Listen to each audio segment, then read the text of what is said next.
We're here. Good evening, everybody, and welcome to Three Book Friday. That's what we're calling it. It's a cheap hashtag. Everyone's got one. On behalf of, hosted by Hull Noir, on behalf of Rabbit Hole Bookshop in Brigg.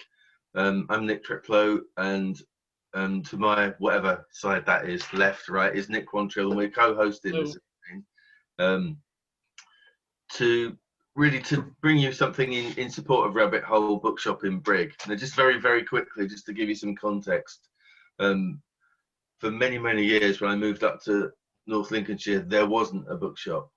You could shop in Waterstones in Grimsby, but then the next time you'd hit a bookshop on the south side of the Humber, it was Doncaster, and that's 60 odd miles.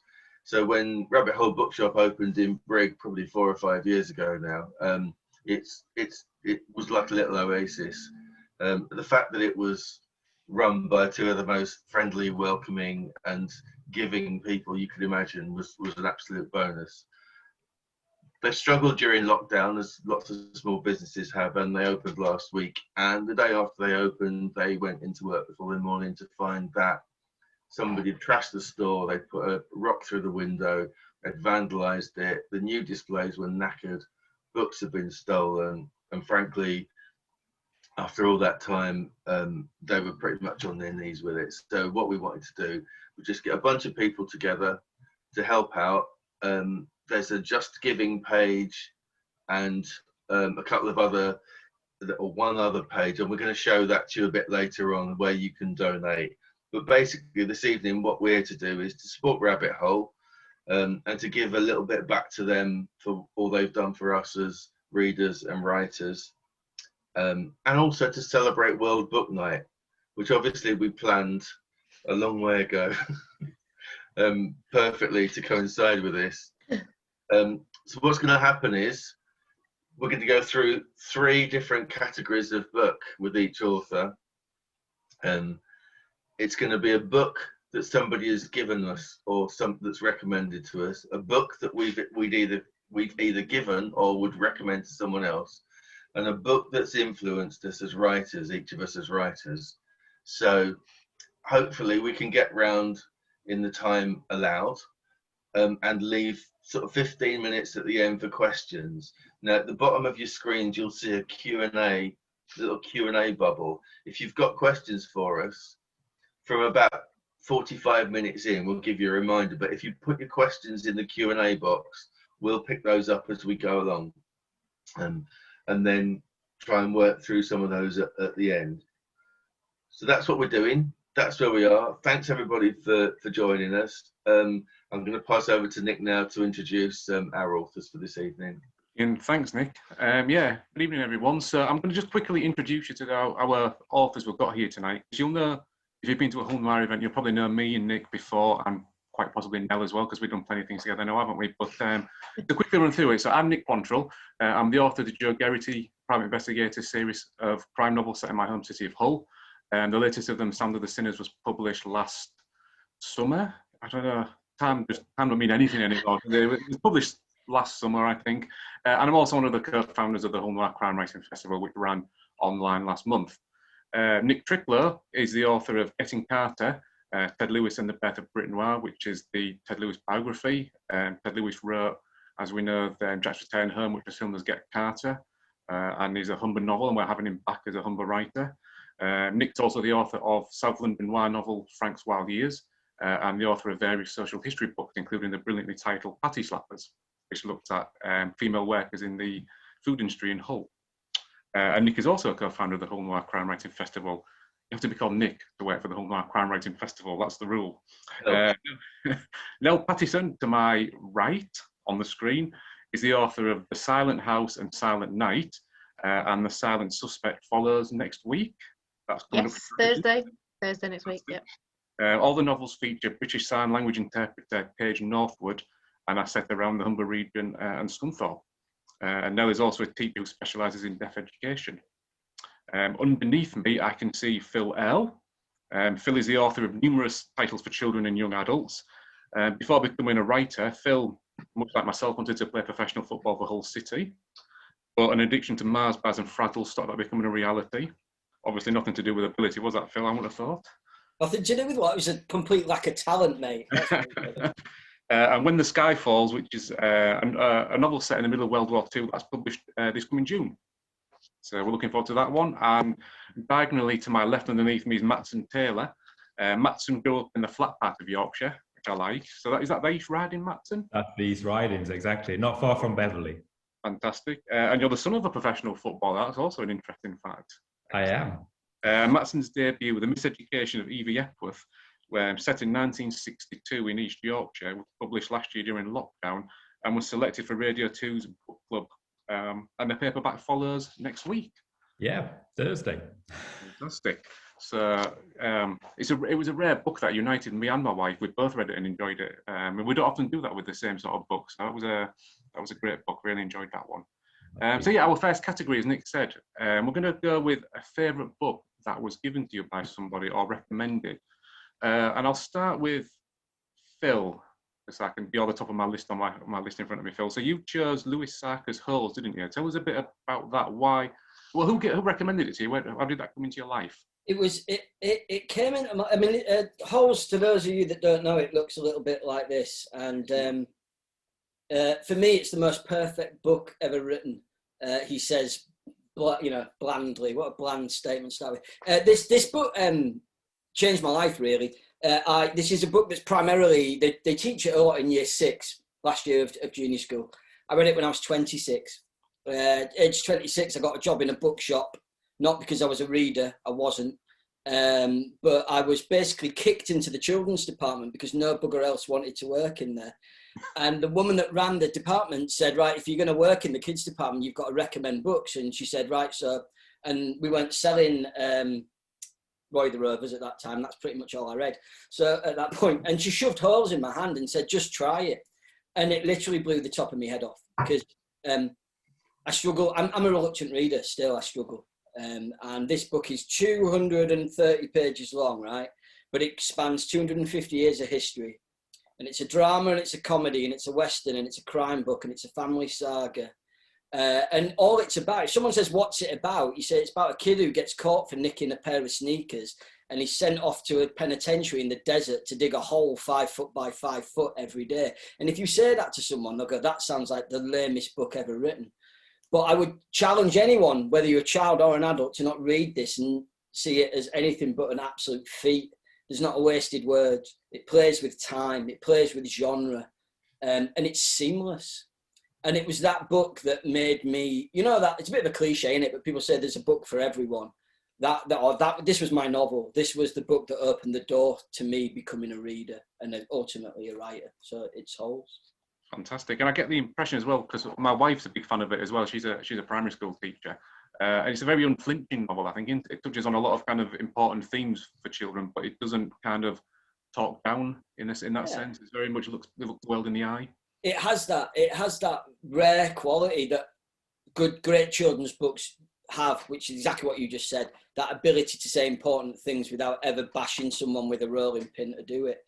And it stands up, I mean, it's not a surprise. Bloomsbury that published it, it's no surprise they did it as an adult edition in the end as well, because it's one of those books that for me, it transcends genre and age. I would suggest any writer, wannabe writer or established writer that wants to learn about plotting, pace, to look at, and character, it's a masterclass. It's an absolute masterclass for me. Fantastic. Let's move on to you. I'm sorry, I've actually just been doing Holes with the year 8 class that I support, and we've been doing it basically most of the year. So I've been signing a lot of it, and it's not the first time I've read it as an English teacher. I've done loads, but I completely agree. It's brilliant. Yeah. Sorry. That's okay. I wanted to go to Matson because your choice, Matson, is another book that kind of transcends that middle ground between being a book for young adults and a book for adults as well. It's a book that everybody can enjoy and read, and probably has been, I suspect. Yeah, I think everyone's probably read this book. It's Sue Townsend, The Secret Diaries of Adrian Mole, and it's a book like Phil was saying there. It's one of those books where It's saying something very clever and profound, but you don't feel like it's like, you know, you get a badge at the end of it. It's not hard work at all. And I think it depends on how old you are when you're reading it as well. I mean, when I first read the book, the person who gave it to me was a friend's sister, my best friend's sister. And it was when I was like 12, 13, and I'm an only child, and I'm a typical only child in that up until around about that age, throw me in a corner with a book and I'd be happy on my own. And then I kind of discovered video games, and that was it. I didn't read for about a year or so. And I was given Adrian Mole, and I thought, well, what's this? This looks a bit stupid. And I opened the first page, and that was it. And it rediscovered my love of reading again. I immediately wanted the next book straight away. I was pulled into Adrian's life and his voice. And I've stuck with Adrian all the way through his life. I feel like I've grown up with him. And I think the older you get, the more you realize how clever Sue Townsend is, or was, unfortunately. And there's a lot of social commentary on there. They're so funny. I mean, they're just brilliant books that, you know, absolutely you can pick up any time, I think. Yeah, did you say you've carried on reading those Adrian Mole books as well? Because I read the first one and absolutely loved it, and then I've not gone back and picked up the further books for some reason. They're great. So there's the Cappuccino years, which basically takes apart New Labour, and it's hilarious, and it's like the best taking apart of New Labour, and those times when we were all, you know, going in discovering cappuccinos and thinking how sophisticated we were, you know, back in the late 90s. And then there's the prostate years where he's becoming middle-aged, and it's kind of like you see middle age coming towards you, and Adrian thankfully experiences it a few years before you do, but it's all there in this book. And I think you know, English literature lost such a great author with the early death of Sue Townsend, and I don't think we'll probably realize how important she is, or she was, and maybe until another 20 or 30 years, and then she'll be rediscovered. And yeah, she hasn't really been forgotten at all, but she's a great writer, I think. Yeah. Do you think people like younger people do rediscover her? I think they probably do, yeah, because the books are constantly printed and reprinted. Yeah. So I think maybe, you know, people our age now force their kids to read them as well, and they'll say, you know, I read this when I was your age, you should give it a go. And I mean, I can't imagine anyone not enjoying that first book, you know, of any age, because it's just so funny. If you don't get anything else at all those really subtle, sophisticated allusions that she does, if you just read it for the humor and for Adrian, I mean, he's such a fantastic character. You know, so pompous, takes himself so seriously. You know, you kind of like think, what an idiot, but then you also warm to him and love him and think, you feel very sorry for him as well. And there are those beautiful, tender moments. So, for example, later on, not in the first couple of books, but he becomes a father. And there's some really touching moments when his son goes off to fight in the Iraq War, for example. And she's the kind of writer who can say so much in like 4 words in a diary, and it's boom, it's a whole Observer page, you know, something like that, or Guardian article. Yeah. Fantastic. Nell, you've chosen Agatha Christie, and a slightly surprising one, because when I think about Agatha Christie, I think of, you know, Murder on the Orient Express. And you've picked Endless Night, which is one I've picked Endless Night, and I have my very much loved first edition of the Collins Crime Club version of Endless Night, which is one of my preciouses, and it's, you know, it's in like a proper plastic dust cover to protect it. One of the reasons, I mean, I have loved Agatha Christie since I was probably a little bit too young to read crime novels. I was the kid who had a very tiny village library growing up, and once I'd read every single Babysitter's Club and Nancy Drew that they had in the one wall of children's literature. Thankfully, I always had an excellent librarian who said to me, well, you know, try some Agatha Christie. So I think I started with some of the short stories and things when I was probably about 11, something like that. You know, and I've been reading Agatha Christie ever since. I think there's 2 or 3 that I don't have, which I need to go through my list again and check which 1 or 2 I don't have. But Endless Night, yeah, it is one that it's the I mean, the most recent adaptation of it is one that they shoehorned Miss Marple into, and Miss Marple isn't in it. She's not in the book. It's not a Miss Marple book. It's one of the the kind of standalone ones, as it were, which I think they don't get enough love of Agatha Christie's work. They don't, because there's so much focus on Miss Marple and Poirot, because they're excellent characters, but there are so many good stories that she wrote that don't feature either of those characters either. And I don't know, the one of the big reasons that I love Endless Night is, I don't know, it's kind of spoilers though. Well, I love an unreliable narrator, shall we say. I absolutely love an unreliable narrator. And I think to pull off what she pulls off in this one is just particularly special. Just the quality of writing and the quality of characterization is a particularly strong one in that book, I feel. Yeah, do you think she's kind of a bridge between young readers and adult readers? She can kind of bridge that gap for those type of ages, because I'm finding my daughter's reading Robin Stevens' books at the moment, which are aimed at about, I guess, 9-10 years old, like my daughter is. Very much in an Agatha Christie vein. It's an investigation, and it's got all those kind of classic hallmarks of a Christie novel, and it's kind of like a bridge, I think, possibly. Yeah, I think so, because whilst obviously you do have things that would be considered adult themes, you have murder, obviously you have incest, you have rape, you have things like that are adult themes, but the way they're dealt with is very subtle compared to most modern adult crime novels. So yes, I can't see it's anything that as a child I found particularly shocking or anything like that. I think there are certain things, the way they're discussed and the way they're worded, it's possibly that I didn't necessarily understand them at that age, but it didn't affect my understanding of the story. It was about the mystery.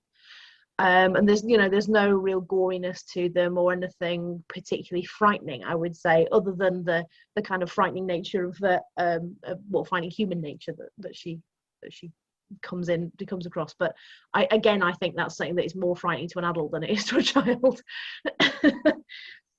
Okay, and to you, Nick, you've chosen Ian McNamee's The Ultras, haven't you? Which is a book I have, but shamefully haven't read yet. So you haven't read it?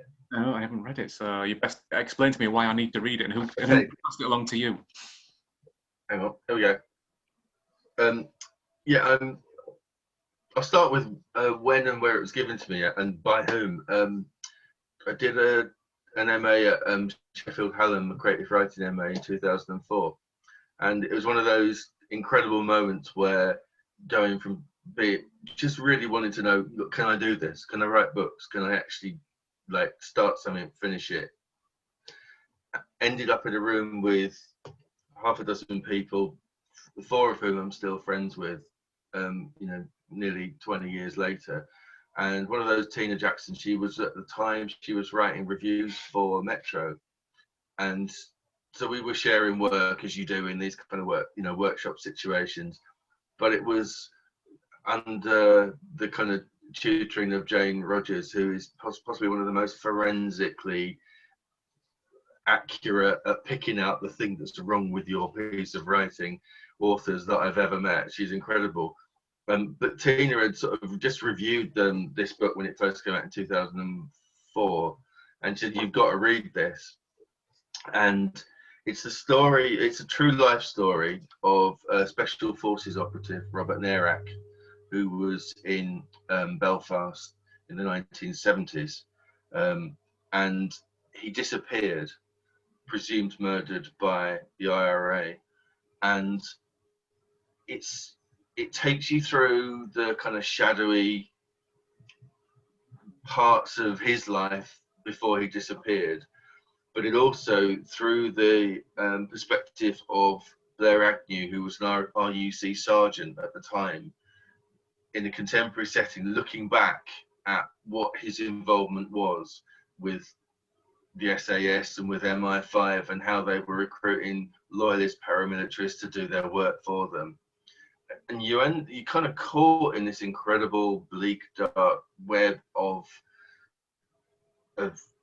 just plotting and anti-plotting and paramilitarists and outcasts, but as a noir novel, setting it where it's set in that part of the world at that time, the level of menace and suspense, and just the writing. I mean, Owen McNamee is an incredible prose stylist, And I think for me that was the thing that blew me away. And at the time, I had not read an awful lot of crime fiction for a long time, and it was a thing that sort of said to me, you know, do you know what you can do with a crime story?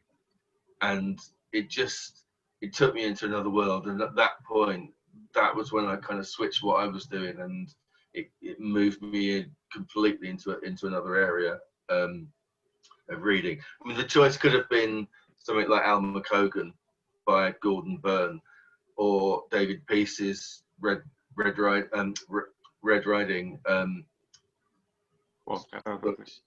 But I think this, for me, as a one-off, it stood out as just a book that changes the landmarks, really. Yeah, and one thing I found interesting, I'm going to say something horrible if Nick and Mel best cover their ears. I was looking on Amazon earlier, and I was looking at oh no, I was looking at the Amazon reviews of the book, and they're very polarized. You know, there's an awful lot of 5-star reviews, an awful lot of 1-star reviews. You think this is it a book that polarizes opinion in some way? Do you think? I think the reason why it would polarize people is because he's, as a prose stylist, he's a bit like David Peace in that respect, in that he has his own style, he has his own kind of, the way he uses language and the rhythm of his prose. If you don't get into it, if you can't find a way into it, I imagine you kind of feel quite distant from it. But I think if you allow that yourself to enter that world with that language and flow with it, it takes you. That's what I'm saying. It kind of takes you deeper and darker than a lot of other crime novels. I don't know. I guess it's that thing with, you know, this is a real story. This stuff happens, and sometimes that's a bit nastier than a lot of crime fiction where the guy gets caught at the end, and actually the kind of the moral scales are back where readers would like them to be. This kind of noir novel, it doesn't do that. Mm-hmm. Okay, I'll tell you briefly about my choice, shall I? I chose Best and Edwards by Gordon Byrne, who you just mentioned in your talk there. You have a copy of it there because I've lent my copy up to somebody and not got it back. So that one, Nick. Actually, the one that I think was your copy, the one I gave you. I think it is you, because I was going to say you were the person who introduced me to the book. So I've introduced somebody else to the book, and they're not giving me it back, the little buggers. So I need to get hold of another copy of it, because on the surface of it, it's a book about football, and I'm a massive football fan, and I thought you were just giving me a book about football, basically. And it's kind of the story on one level of George Best and his career in the 60s as a fifth Beatle, effectively, and it's a story of Duncan Edwards in the 50s who perished in the Munich air crash in 1958. So it's a book about unfulfilled potential, I think, essentially, but it's not really a book about football at all. It's a book about British society after World War II. It's about changing attitudes towards celebrity and what makes celebrity, and our attitudes towards sport and how that filters into society. You know, and I think that's what Gordon Byrne, over his lifetime as a writer, did incredibly well, didn't he, Nick? I mean, you've read several of his books. He wrote incredible books about Peter Sutcliffe's life in West Yorkshire, about Fred West and Rose West. He wrote incredible true crime books, and like Sue Townsend, he died far too early. But his legacy lives on now through a new Writing North Award for non-fiction writing, which I think places a particular emphasis on the writing that kind of can transform what you think about society and that's those difficult questions. And it's a book that really changed my perception of what non-fiction writing can be about, really, because I thought I was getting a book about football, and it was the football aspect of it is probably the least interesting bit of the book, I think. I mean, you're a big fan of it as well, aren't you, Nick? Yeah, I mean, I think it starts off at a point with Bobby Charlton when Man United won the European Cup in 1968, 10 years after the Munich air crash, which obviously he'd survived. And it's the fact that he's not able to celebrate that. Mm. He can't physically take himself out of his hotel room to celebrate it. And it paints you in a very, very short space a portrait of a man who is revered by Man United fans, loved by England fans, but actually can't get over this one event in his life, and it draws you into the story through him as a character, to the point where Gordon Burns talking to the guy who's cleaning the Duncan Edwards statue in I think it's in Wolverhampton, but takes you to the kind of periphery of this story and then back in, and you look at all the adulation that George Best justifiably had during his lifetime, and then where he found himself. And it's textured and it's layered, and like Nick says, it's not a football book any more than, you know, Jaws is a film about a shark. It's not. It's about everything else but that. Yeah, it completely changed my perception of what non-fiction writing can be about, and you know, and I'm delighted you passed me that book, and I need to get my copy back. If anybody who's got it listening, I want it back. Right, I think we're on to round two. Are we on to round two? On to round two. Right, so round two is a book that you would pass on or recommend. And I'm going to go back to Phil. We're just going to go around in the same order each time because it makes sense. And Phil's is The Truth of Things by Anthony McGowan. Yes, I've cheated, Nick. I know. I knew you'd know. So this is it. It is a book. It's one volume, but it's actually it's 3 books. But I've chosen it for a reason. In that I'm really lucky in my writing career to have worked with Barrington Stoke, who are a small independent publisher based up in Edinburgh, who publish books solely for dyslexic and reluctant readers. And Tony McGowan is a very, very fine writer. And last year he won the Carnegie Medal for a book, a novella called Lark, which was written for dyslexics and young and reluctant readers. But it's actually the 4th book in what is a quartet. And this bind-up is the first 3 books. So this book consists of Brock, Rook and Pike. And the reason I chose them, and you'll see this with my 3rd choice later as well, is it's a whole thing for me. I'm interested in writing about working class characters and about underdogs and people that feel on the outside of things. Because I think growing up in Hull, I grew up in Hull till I was 23, and I still class it as home. But we always felt geographically cut off. Do you know what I mean? It was like we were the outsiders. You know, you don't come to Hull unless you're getting on the ferry. You don't drive through. Do you know what I mean? You just drive off the end of the Spurn and you're in the North Sea. You know. And this book is about, these 3 books, they're about poverty, and they're about abused kids, and they're about kids without being crude, they haven't got a pot to piss in, these kids. But what they've got is each other, and it's about 2 brothers called Kenny and Nicky. And one of them has a learning disability, and the other one really looks out for him. And there are shades of Steinbeck in it. You know, the synergies are there in terms of Mice and Men, but it's more than that. It's about the world around you. It's about animals and wildlife. And I grew up being really switched on to, I won't say the guy's name yet because it's the 3rd book, but also the films of Ken Loach. Yeah. And Shane Meadows. Those are the film directors and writers that inspire me, and they get my heart pumping in a way that Marvel never can on film. Do you know what I mean? And these books do that for me. They have the most unbelievable spirit and heart and resilience, and they say to me more than Dickens ever could. You know what I mean? In 115, 120 page novella, each of them, they say more than Dickens ever could to me. And for that reason, that's the book that I like to, I would have no hesitation giving this to everyone I know, because the writing is succinct, but never at the expense of being beautiful at the same time. And I think that's an incredible thing to get right. And you mentioned Ken Loach, and you can't really mention that name really without talking about Kes, but in terms of that influence, would you say that Barry Hines is also a kind of big influence there? Yeah, I mean, the first book, when if you buy Brock as a single edition, it's I think it's Brock, or it might be the 2nd book, it might have been Pike. Anyway, one of them is dedicated to Barry Hines, and you see that, you know, you feel it. Gives me, I've got goosebumps now talking about it, because there is her in these books, in all of them. If you read these books, and if you read the 4th one, It won the Carnegie. I mean, the Carnegie Medal, for those that don't know, is basically the Booker Prize for kids. Unlike with the Booker, it doesn't always mean terrific sales, unfortunately. We don't value children's prizes in this country very much. But it is, I was destroyed, absolutely slayed by that book. These books they have more punch and more passion and more heart than anything I think I've ever read. And so that's the reason I would unflinchingly give them to any kind of reader. That's brilliant. Brilliant, thank you. Just to add to that, the reason that I went and did my MA at Sheffield Hallam was because Barry Hines was an associate lecturer there at the time.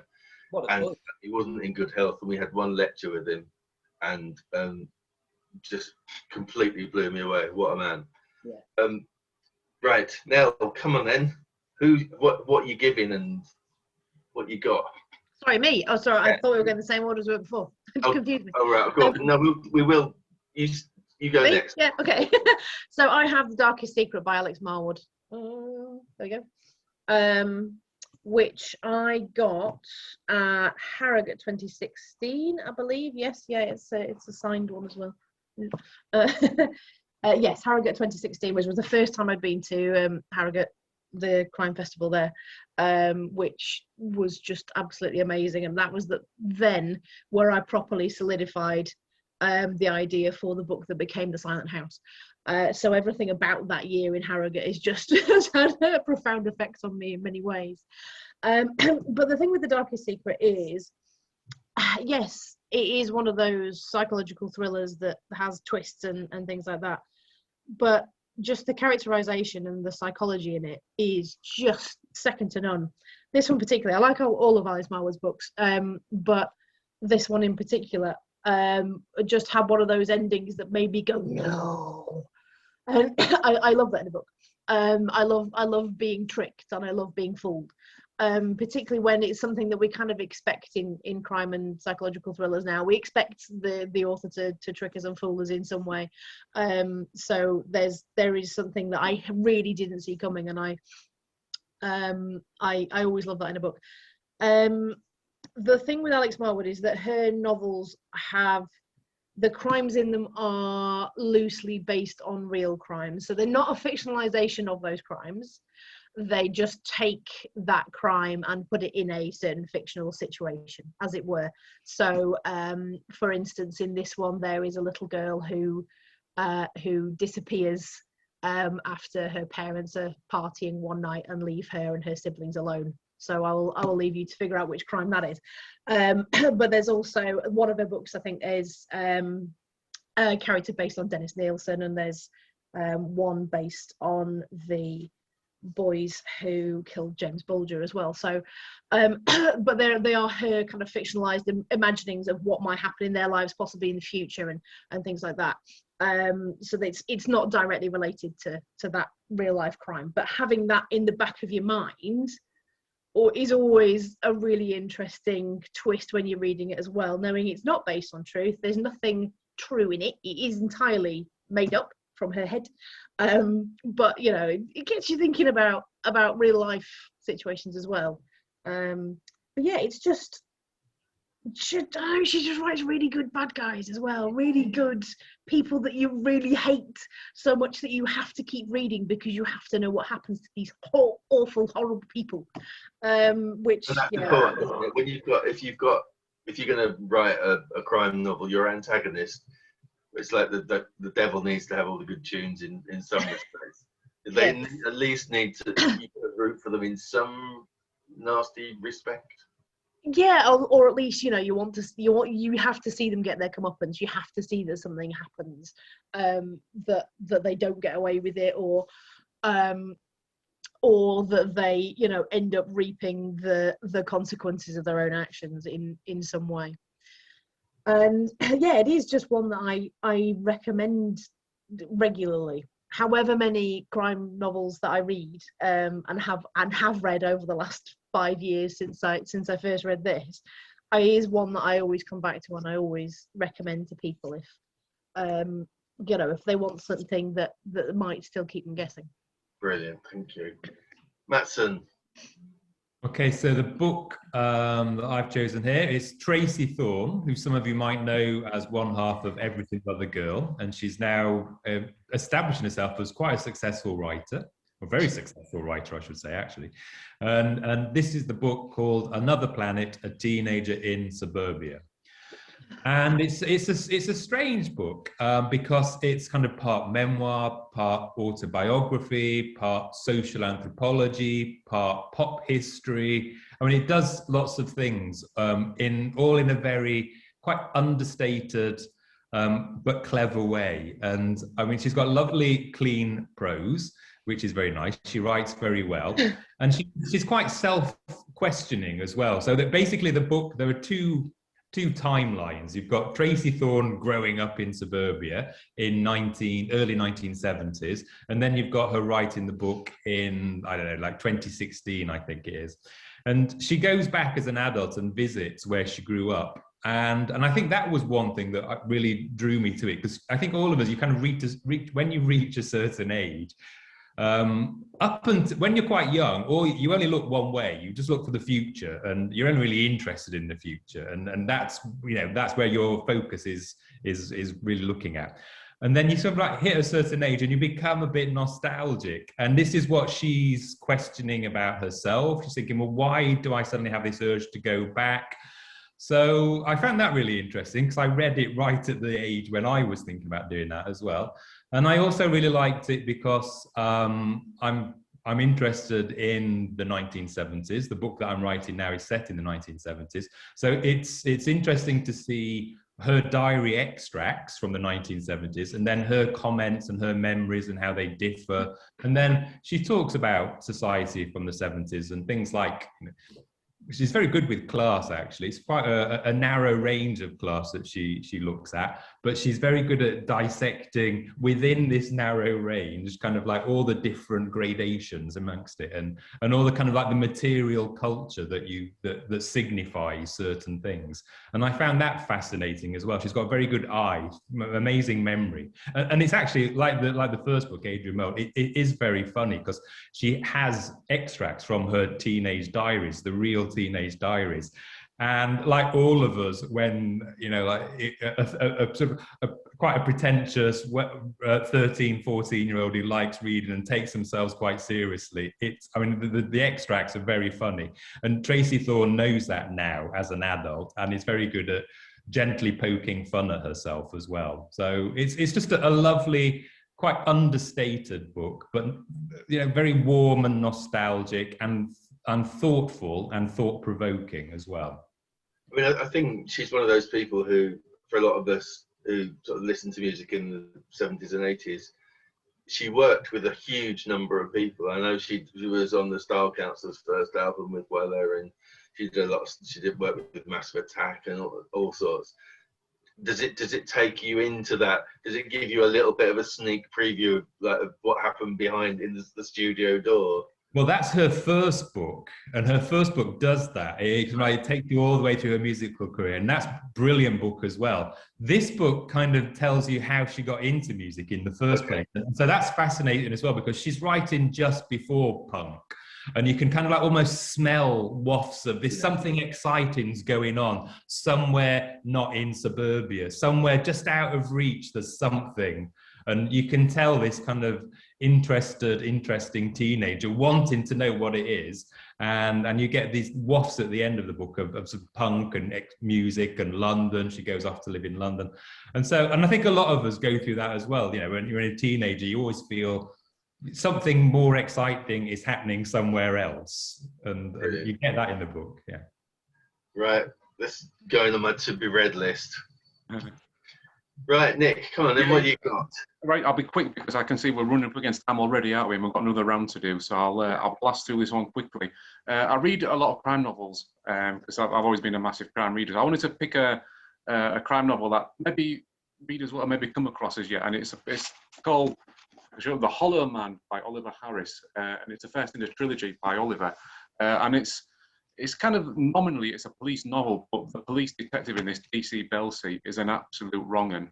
It opens up with him asleep in a park as he's crashed his car after a cocaine binge night in London, and he's called out to what should be a simple investigation. It's a murder investigation in this kind of leafy street of London, and it's the murder of a Russian oligarch, and there's all kind of dark forces around him. And now a kind of anti-hero, DC Belsi, senses the chance to steal this man's identity and all his money from him. So it's kind of like, it's a police novel, but this police detective in it is an absolute wrong un, but he also has a beating heart as well when you get further into the book. And I think, I don't know if you can see on the front, there's a quote from Val McDermid saying, a twisting spiral of lies and corruption, and I think that kind of sums it up. And there's a trilogy of these books, and I've read them kind of back to back this year because I got them as a Christmas present, and I just absolutely love them. And I think Oliver has a new book coming out next month, which is a spy novel, which is a slightly new direction for him. But you know, I think he's genuinely one of the most underrated crime writers I'm aware of. You know, I kind of ask people, and it's kind of like he's almost like a secret that people don't really know who he is, and they've not read these books. But I think if you're looking for a really exciting kind of police novel, but more of a thriller, with lots to say about contemporary society, and these are brilliant books to read. Brilliant. I'm going to go straight into mine. Yeah. The book that I'd recommend or give away, and which I have done, is Cathy Unsworth's Bad Penny Blues. And like the first book I mentioned, The Ultras, it takes its lead from a point in history and is a fictionalised account of a series of murders that took place in West London between 1959 and 1965. And at that point, and I think it still is, London's biggest unsolved murder case. And it unravels the threads of the lives of the victims through two characters. One is an art student who goes into fashion, and that's Stella, and the other is a young copper, Pete Bradley, who finds himself immersed in, I don't know if people have been watching the documentary about bent coppers on BBC Two that's been on the last couple of weeks, but you look at the kind of the birth of this idea of the Metropolitan Police and the corruption that becomes embedded in it. Again, there's a genuine sense of menace in the story and how it unfolds, but it's entirely accessible. And I mean, I went back and thought about it a little bit more before I put it on the list today, and I think, without sort of kind of going to hyperbole, when someone writes the history of British noir writing in the 21st century, this book is on the list. This book is the one that you go to and say, this is how we were looking at noir fiction and real stories at that point in time. It's a reflection of that impulse to tell a story, the writer's impulse to tell a story, and the character's impulse to understand the story, to empathize with it, to care about the people who are victims, and to tell their stories.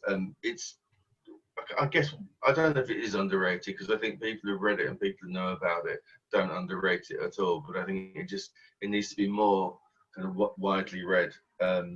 And I thoroughly recommend it and have done on numerous occasions. So yeah, that's Bad Penny Blues by Cathy Unsworth.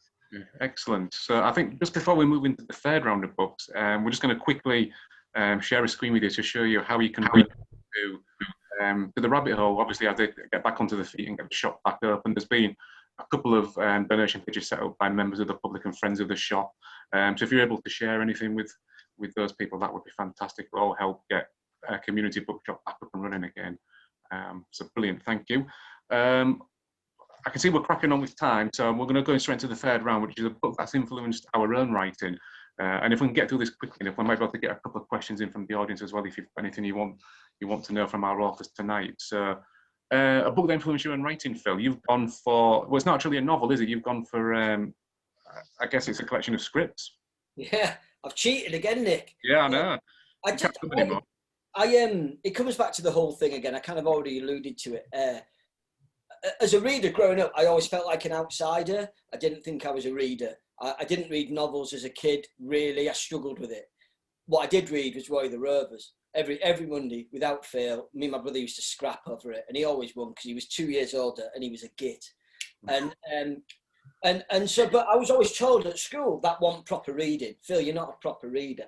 And I felt like this as a writer as well, because growing up, I never ever dreamed that I could be a writer, because I thought writers were sat there in the little ivory towers wearing half-moon glasses and a tweed jacket, smelling a coffee. Do you know what I mean? That's what, or having a shifty port, because we didn't see it in Hull. We didn't see it. But what we did have, and the thing that has made me, I think, have a passion for storytelling, which without sounding like a dickhead, I think I'm a storyteller, not a writer, really. And that's because of John Godber. You know, I talked already about the isolation that I felt growing up geographically in Hull. But Godber changed everything for me. I think I was about 11 when I went to the old Spring Street Theatre. And I can't remember who took me. It must have been my mum and dad. They took us to see Bouncers. And it literally blew the top of my head off. Because all of a sudden, there were people like us, you know, and it didn't matter whether it was bouncers or up and under or shakers or teachers. These were our people. They were working class people, and they had challenges in front of them that we had. Do you know what I mean? Yet their lives were entertaining and funny and tragic and sad and moving, and they were brilliant people, and they were arseholes. Do you know what I mean? It was the whole gamut. And so I always talk about this when I talk about my books, that the effect Godber had on me, because his rhythm, I mean, you know, it's internet, he's writing about outsiders, right? But for many, many years, he was the third most performed playwright in Britain. The only person who was getting performed more commonly was Shakespeare and Ayckbourn. Yet he was writing about our people. And for me, that's powerful, that is. And I think he's a much underrated writer. If you read, or rather, no, not read, if you watch his stuff, the rhythms that man creates, anything I've learned about writing dialogue, and a lot of people would say that's not very much, but anything I've learned about dialogue and how to write dialogue, I learned from Godber. Brilliant. Nell, you've chosen Anne Cleeve's, haven't you, the Crow Trap? Tell us about. Yes, yeah, I've stuck with the crime. Crime theme because, well, that's me. That's what I read. Yes, I've gone for Anne Cleeve's The Crow Trap, which is the first of the Vera novels, but I could have picked any of them really. In particularly the Vera series rather than others. I mean, I love all of Anne Cleeve's writing that I've read.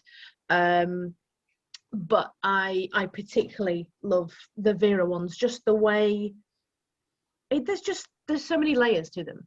The way she layers the plot, though, is the thing that has influenced me the most, and it's not something that I believe I've achieved yet, but it's something that I aspire to achieve.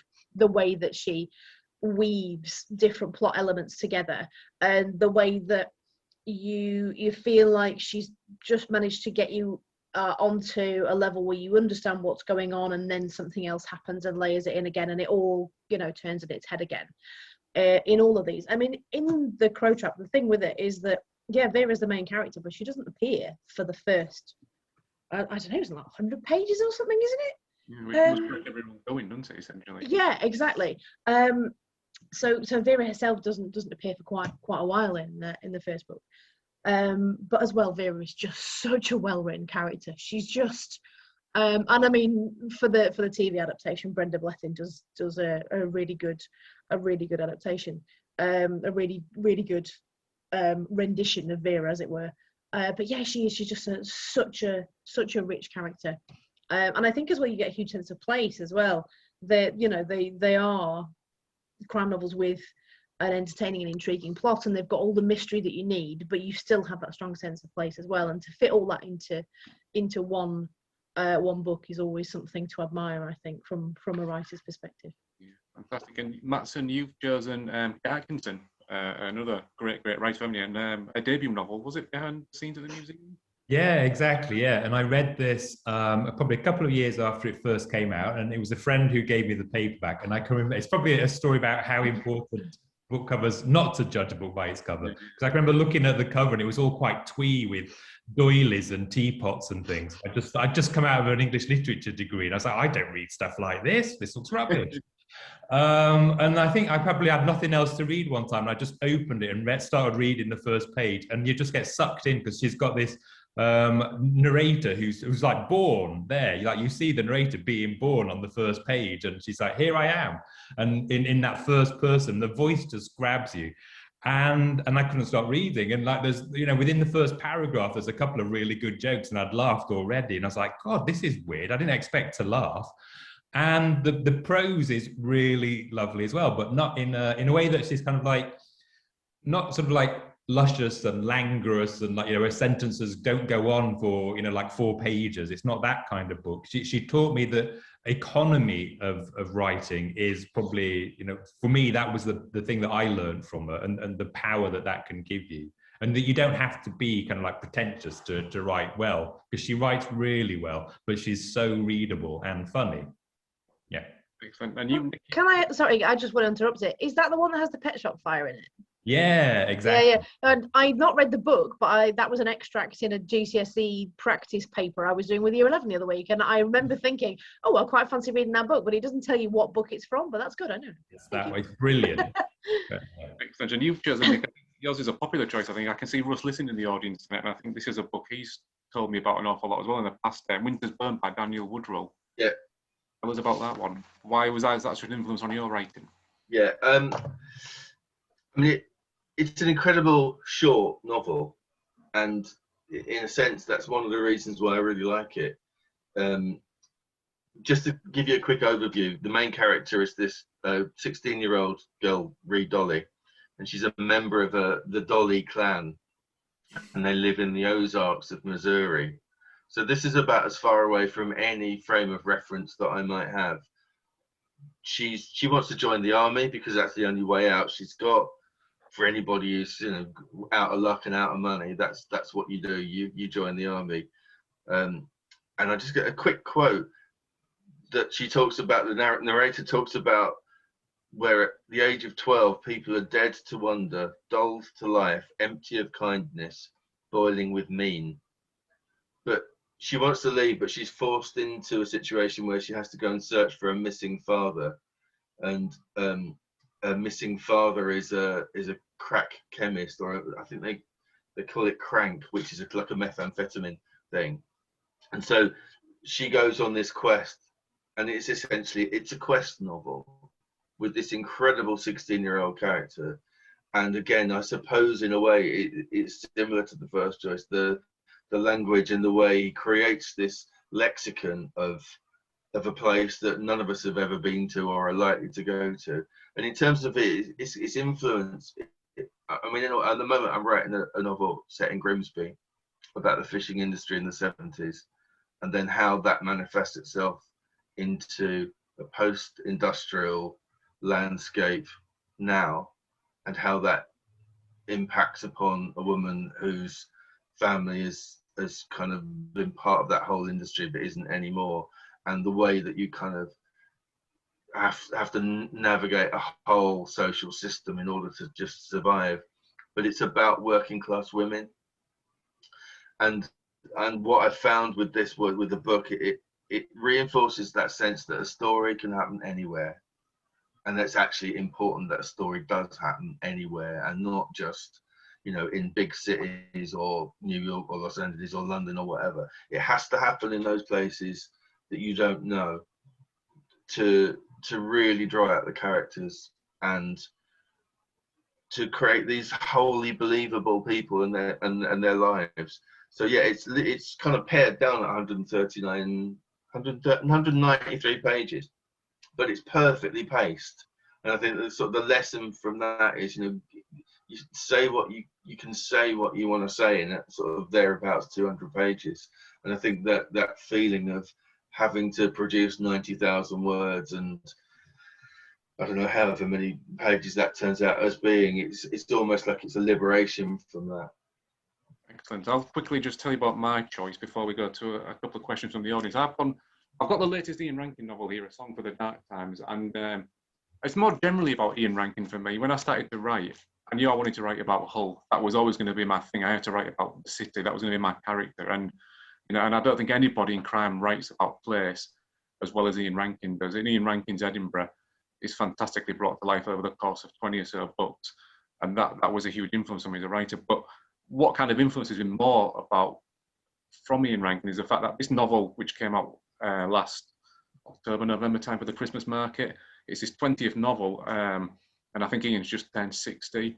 You know, you could forgive him for phoning a few novels in these days, and he doesn't. He absolutely doesn't. You know, this novel's about, part of the story is about former World War II camps up in the north of Scotland, prisoner of war camps, and and it kind of asks really difficult questions about how we treat people coming to our country, and how we deal with that, and kind of the issues around it. And it's very much a contemporary topic that he's writing about, and he's absolutely still trying to write the best novel he absolutely can, and he's absolutely still top of the tree as a crime writer, I think. And I think that sense of work ethic and just not being prepared to just do something half-assed is absolutely incredible at that level. He could just kind of put his feet up to one, couldn't he? But he just carries on producing brilliant book after brilliant book, and I think that's really inspirational.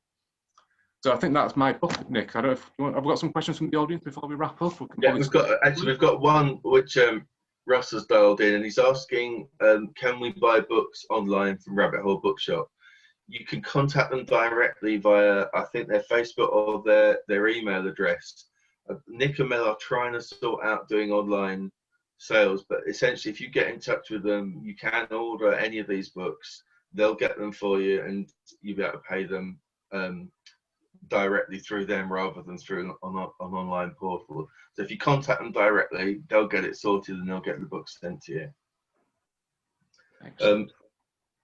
So yeah, we've got one question here that's been asked. I'm going to just nip back to it and find out who asked it. Sorry, I didn't write that down.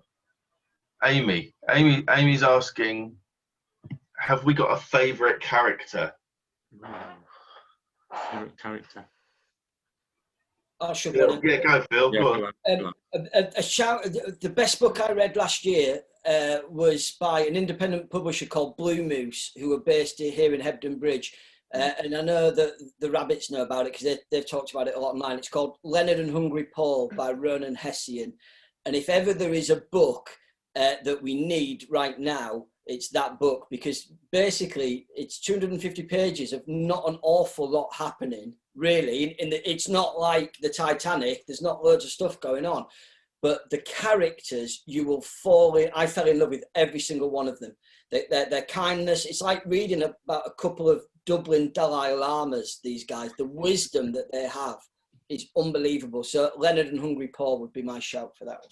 And I think there's a new book from the author out, isn't it, as well, very soon? Panenka. Yeah, it's out. It's just out now, which again, right. It's brilliant. It's different, but it's brilliant. Yeah. Matson, have you got a favourite character? Can I cheat and say Adrian Mole? And I think just because of seeing him grow up, got from a very young age all the way through to his 40s, and I feel like I know Adrian well. The older I get, the more I understand him. Nell? I don't know.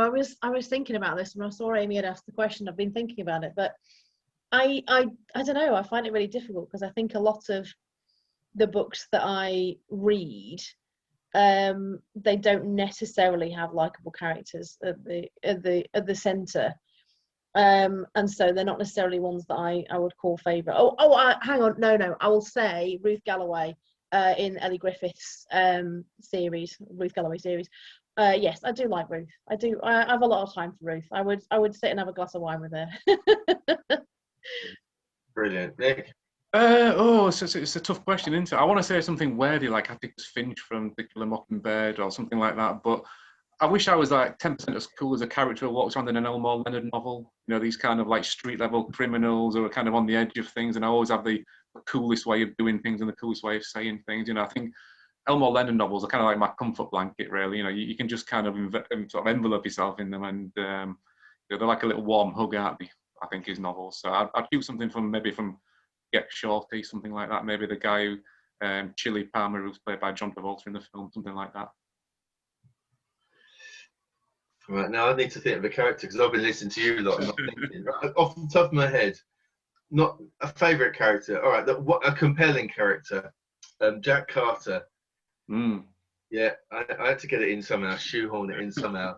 The fact that you can write a completely unsympathetic character who brings a novel to life, and who again is kind of one of us, as in he's a Scunthorpe lad who's gone to London, made something of himself and come back. And as much as he's a difficult character, he's somebody who's a force of nature. And I think in terms of somebody you kind of look to and you just think that's an incredibly well-drawn character, and he feels real, which again, I guess that's the thing that the Michael Caine film slightly undermines, in that it's Michael Caine. but I think the character in the novel is an incredible character. I think we'll have to draw.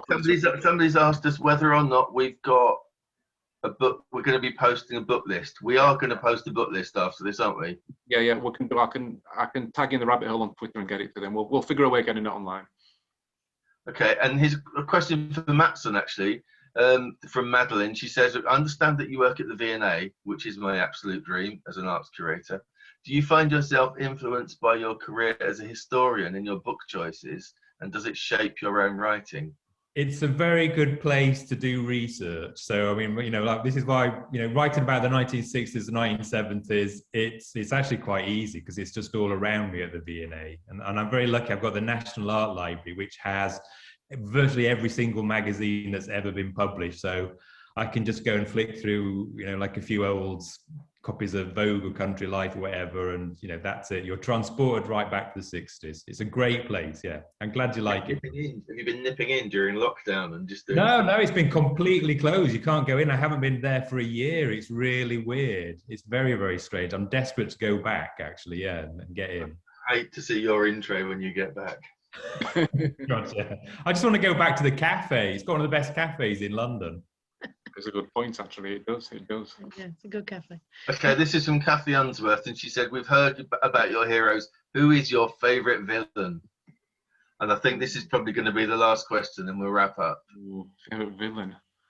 Oh, I suppose you could almost apply that to Jack Carter, couldn't you? As you spoke about him in Get Carter, because he's a villain, isn't he? He's a terrible criminal, really, and you find yourself rooting for him because of his motives. He's doing things for human reasons that we understand as readers, I think. So I might maybe throw that one in there and say Jack Carter for me, my favourite villain.